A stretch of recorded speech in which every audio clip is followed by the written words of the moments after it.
दोस्तों, गलती का एहसास कहानी के दूसरे भाग में आप सभी का स्वागत है। इसलिए वह बिना कुछ बोले वहाँ से चली गई। अनिकेत भी मुस्कुराते हुए वहाँ से चला गया। अगले दिन अनिकेत ने सुधा से बात की और उसे बताया कि वह भी उसे पसंद करता है। फिर इसी तरह से बातें आगे बढ़ीं और दोनों ने एक दूसरे को अपने अपने परिवार के बारे में बताया। सुधा अपने माता पिता की इकलौती संतान थी। अनिकेत के परिवार में वो दो भाई थे। अनिकेत के पिता का निधन कुछ सालों पहले ही हो गया था। अब अनिकेत के परिवार में उसकी माँ, बड़ा भाई, भाभी और उनका 6 माह का बेटा है।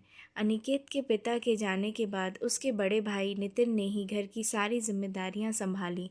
कुछ महीनों पहले ही अनिकेत की नौकरी लगी थी। वह एक सरकारी दफ्तर में क्लर्क था। इसी तरह सुधा और अनिकेत के बीच बातें शुरू हो गईं। एक दिन अनिकेत ने अपने घर वालों को सुधा के बारे में बताया। घर के बड़ों से सहमति मिलने के बाद अनिकेत ने सुधा को शादी के लिए पूछा तो सुधा ने अपने घर वालों से बात की। अपने माता पिता को अनिकेत के बारे में बताया। सुधा के पिताजी इस शादी के सख्त खिलाफ थे क्योंकि वो चाहते थे कि सुधा सिर्फ अपनी पढ़ाई पर ध्यान दे।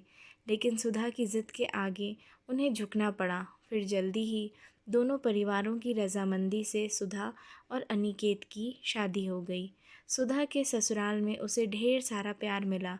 उसकी सास बिल्कुल उसे अपनी बेटी की तरह रखती और जेठानी कुसुम तो बिल्कुल उसको अपनी छोटी बहन जैसा मानती। नन्हा सा ऋषभ तो पूरे दिन अपनी तोतली बोली में ताती ताती मतलब चाची चाची बोलकर सुधा के आगे पीछे भागता रहता। सब कुछ बहुत अच्छा चल रहा था। शादी के 1 साल बाद सुधा और अनिकेत की ज़िंदगी में उनकी नन्ही सी बेटी कुमुद आई। अब तो जैसे कोई कमी ही नहीं रह गई थी।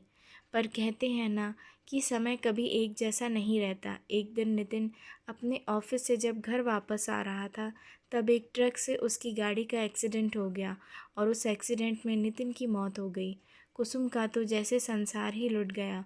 बहुत मुश्किल से अनिकेत की माँ और सुधा ने मिलकर उसे संभाला। अब परिवार की सारी जिम्मेदारियाँ सिर्फ अनिकेत के कंधों पर आ गई थीं।